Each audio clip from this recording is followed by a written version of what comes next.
Oke, next kita bakal review support lagi ya. Ini untuk Andre juga. Ini lagi main posisi 5. Match ID-nya yang mana nih? Match ID yang gue main Phantom Assassin 4419 nih. 4419. Ini ada yang bisa di fix banyak banget. Pertama adalah kembali lagi selalu di awal starting item. Starting item. Eh, starting item. Nggak bisa. Starting item ya. Jadi karena kita ketemunya kurang lebih bakal ketemu Brizzle, kita expect-nya tuh Brizzle Ogre kalau nggak salah ya. Kalau nggak salah di gamenya kita expect-nya Brizzle Brizzle Ogre. Ternyata Brizzle Lina. Oke. Kalau gue jadi lumayan Shaman, pertama ya lo ambil facet lebih suka ini ya udah terserah. Kalau gue bakal ambil skill 1. Kenapa? Kenapa skill 1? Karena kita nggak ada potensi buat pakai skill 3 lu. Jadi gue biasanya bakal ngeharas pakai skill 1. Game Shaman gue rata-rata kayak gitu. Kebanyakan skill 1 karena gue tahu partner gue PA. Kecuali partner gue Jagger. Kalau gue main Jagger lu main ini boleh lu ambil skill 3. Kenapa? Karena itu bisa nge-kill. Kalau ini lu ikat pun, gue nggak bisa nge-kill apa-apa. Bakal lama banget ngebunuh dia. Ujungnya, lu yang rugi. Lu ngikat dia sekali, lu dipukulin 3 kali. Kena skill juga. Darah lu ngurangnya sama jadinya. Ya. Terus, item, balik lagi.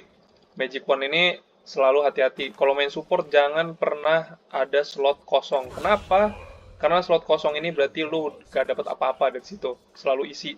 Kalau misalnya Magic Wand nggak diperlu apa kalau misalnya musuh ini kan gue tahu lu bikin Magic Wand karena ketemu Grisel itu nggak salah, cuman lu lihat gue aja nggak pakainya Magic Stick, bikin Magic Wandnya kayak terakhir deh gitu.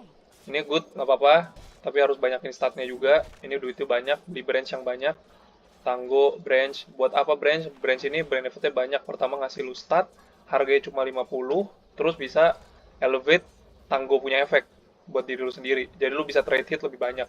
Nah ini gue sadarin nih di game ini lu cuma mau mukul kalau ada chicken finger. Kalau misalnya nggak ada chicken finger, lu nggak pernah mau mukul sama sekali. Padahal lu lihat damage lu itu 72, damage gue 63, damage Lina 66, damage Bristle 59, tambah Quill paling 25. Itu 70 doang kalau lu pukulin. Jadi Shaman ini hero yang paling damage-nya paling sakit hitnya di awal game.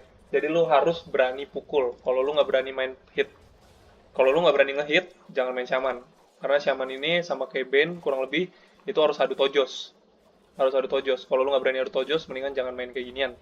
Nah ini jangan ditahan karena lu rugi banget. Lu nahan ini kalau linanya mukulin terus ngeluarin spell lu, darah lu pasti tinggal seperempat. Ini linanya goblok. Nah kita kalah sama lane orang goblok masalahnya tuh. Ini masalah game kita nih. Lu dipukul 2 kali, lu nggak mukul balik, lu nggak ngelempar spell, nggak ngelempar skill 1, nggak ngelempar skill 3, kayak gitu. Terus beli mangga yang banyak kalau main ini Sage Mas. Ini kalau beli-beli item mahal gini kayak Sage Mas, sepatu itu lu harus lebih bijak. Karena support itu nggak farming, jadi itemization-nya itu penting banget. Efektivitas item itu penting banget. Di situ gue belajar. Ya. Nah, ini kan ini Aras. Posisi lu harus lihat posisi lu main support itu selalu kayak gini nih, di depan, di depan. Ini karena ini dua orang tolol, makanya linanya nggak di depan. Lu lihat support musuh di depan, selalu di garis depannya musuh, di garis depannya musuh. Nanti kenapa? Nanti bakal gua kasih tahu. Kan lu pasti bilang ini susah lawannya Lina, lawannya Berisel, gua takut dan lain-lain. Gua akan kasih tunjukin nanti di game berikutnya yang gua review. Gua pakai Slark PA kalau salah deh. Slark PA lawan Ogre Fenge. Gimana cara gua setup ngekill pada gua dua melee. Pada gua melee. Slark ini sama kayak lu, kalau main support harus adu tojos. Karena buat nge-stack esensifnya. Oke, kayak gini. Lu darah full, darah musuh, lihat musuh karena lu nggak berani, lu lihat musuh kayak gini. Lasitnya walaupun dia jual gua di atas, ini karena gua. Kalau misalnya itu orang lain, bisa jadi lasit gua di 9 atau di 10. Oke. Karena gue efektif, gue bisa nge-pull ini, gue bisa nge-pull ini, gue bisa ngambil ini, ngambil itu. Lasit gue lumayan gede di menit 5. Oke, nih gue nggak bisa agro. Nah, ini kayak gini, harusnya dari awal lu kerjain kayak gitu. Ini kalau Brisa level 1, Lina level 1, lu udah pakai Ether Shock lu terus. Kabur mereka, ngacir mereka ke sini, kita di sini. Kayak gitu. Ini tuh dulu udah pernah gue kasih tahu lu, tapi kayaknya gue nggak tahu kenapa. Gue kemarin ada ngobrol sama Juan, mungkin faktor yang tadi gue bilang sih, faktor kayaknya lu takut diomelin, takut komunikasi, dan lu gak enak ngomong sama gue. Padahal lu main support lu harus kontrol lane-nya. Lu jadi commander di lane ini. Lu tuh suaminya gue, cuy. Kalau di support, kalau support di laning phase tuh lu suaminya carry. Jadi lu harus komandoin gamenya. Lu tuh alfanya kita. Jadi lu harus lebih berani karena carry itu lemah. Support itu paling kuat, semua support. Ini dua ini lemah. Ini lemah, apalagi level satu. Tuh, di Poranda udah kalah level, udah kalah lane. Tuh, udah kalah kan, kalah levelnya. Di bawah juga sama, di bawah tuh 22 sama 12. Tuh. Ini walaupun bisa ngekill, ini yang kill, ini bisa ngekill pun karena ogre-nya ini fucked up ini. Karena ogre-nya nggak di posisi. Kalau ogre-nya ada di sekitar sini, sama tuh kejadiannya. Ini ogre, kalau lu perhatiin, pasti nggak di posisi tuh. Tuh, ngapain dia di sini? Tuh kan, dia ngapain di sini kan? Lihat. Nih, kesalahan support kalau selalu di belakang tuh kayak gini. Nih, dia ngelempar spell satu. Padahal dari D10, kalau gue jadi dia, gue bakal di sini mulu nih, mukulin dia, dan mungkin dia mati kalau gue ada di sini. Karena gue lempar spell. Sekarang gue gak ada mana, dia nggak beli stick, nggak beli apa-apa. Nah ini contoh yang gue bilang, beli item tidak bijak sebagai support. Itemnya cuma Boots of Speed, Ring of Bacillus. Coba dia punya Tango, Mangga, Branch. Pasti ini nggak kayak gini nih posisinya. Evan pasti mati tuh, kena Fire Blast atau kena Ignite. Nah sama kayak gini nih. Nih, ini pukul. Pukul. Pukul. Pukul. Jangan mukul cuma kalau ada chicken finger. Musuh nggak peduli aja sama chicken finger lu cuma 1 second. Makanya gue bilang ini facet sebenernya doang nih facet. Bagusan masif sih menurut gue. Nomor. Nggak tahu ya kalau lebih nyaman ya nggak apa-apa. Mukul. Nah ini nih contoh kematian pertama lu. Pertama lu nggak boleh kayak gitu. Itu jelek banget. Jelek banget. Tuh, lu mukul. Jelek banget. Ini contoh lu nggak tahu power spec lu padahal lu sering pakai hero ini kan. Mati lu. Itu yang gue bilang kita tuh nggak sinkron sebagai core, jadi jangan kayak gitu, gue jadi mati juga. Gue jadi mati juga. Yang pertama mistake lu ngelakuin skill 1, terus ngikat dia, padahal darah dia masih berapa tuh? Masih 3/4 kali gue rasa. Tuh, masih 3/4. Damage lu level 4 paling berapa? Damage kecil. Tuh, pukulan lu udah geli. Dia udah 75, udah ada ini, udah ada circlet. Udah geli pukulan lu. Kalau lu dari awal udah berani tojos dia nggak bakal sebanyak ini itemnya. Gue pasti udah ngebantai-bantai. Oke, next. Aduh. Oke, next. Kali 4.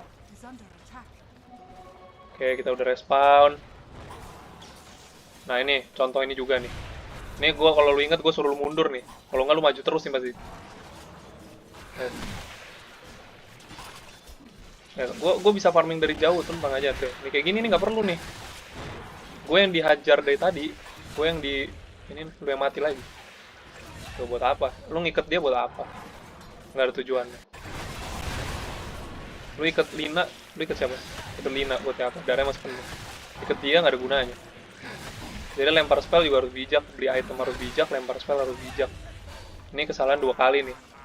Ini kalau lane lu bukan sama gua atau sama Juan nih, wasit gua mungkin ada di 20, matinya udah 5 kali gua rasa. Karena Juan kan pasti majuin tuh tadi kayak gituan. Pasti mati lagi. Tarik lagi. Nih kayak kerjaan-kerjaan gini malah gua yang kerjain biasanya kalau gua main carry itu. Harusnya lu di sini tadi lu nggak usah apa-apain, lu agro-agro aja creepnya. Kan ini kalau misalnya creep musuh sama creep ini ketemu kan bisa kita agro ke sini. Kalau agro ke sini nanti agro lagi ke tower, agro pelan-pelan aja. Agro pelan, agro pelan. Agro itu jaraknya cuma 0,5 detik. Jadi lu agro pelan, gua agro pelan, nanti creepnya bisa di sini nanti. Creepnya di sini nanti balik lagi ke bawah. Lu nggak mati, gua bisa farming.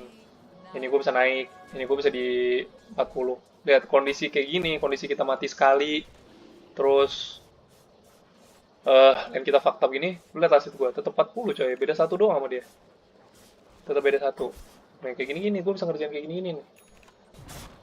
Makanya gue selalu bilang kalau main agresif jangan blok time ini. Ini tuh buat nge-pull, gue majuin creep, lu nge-pull, gue majuin creep, lu nge-pull. Jadi nanti ujungnya creepnya bakal selalu di sini. Ini unblock, nanti ini buat backupnya, ambil buntut. Udah lane fakta gini gue udah gak bisa ngapain, tinggal lagi gue kan, tinggal gue kan. Nah, bunuh dulu. Nggak optimal ini kalau misalnya ini. Terus tip main shaman ya, kalau misalnya lu ngerasa di game lu susah ngiket lama, mending penuhin skill 2 atau nggak penuhin skill 1. Kalau gue suka gitu. Kalau gue udah pick shaman terus banyak counternya, gue jarang penuhin skill 3. Gue pasti naikin skill 2. Biasa 1 2 2 atau enggak 1 2 1 2 juga sering gue kayak gitu. Kenapa? Karena duanya ini buat farming nanti. Buat farming. Karena kan lu mesti dagger cepet. Nih kayak gini di pull lagi. Nih gue pasang ward. Nah ini note juga nih. Kalau main carry tuh jangan pernah takut beli kuning. Kuning tuh gratis, nggak bayar. Terus bisa nyelamatin nyawa lu. Jadi untung banget kalau carry punya ward. Tapi lebih bagus kalau support yang masang sih. Ini good rotation, tapi laning phase udah selesai. Gue udah kalah laning phase-nya. Linanya udah fat ini. Linanya udah fat. Level 6. Ini networknya udah jauh. Networknya jauh di atas gua. Walaupun nasibnya sama. Networknya udah jauh di atas gua. Udah kalah kan.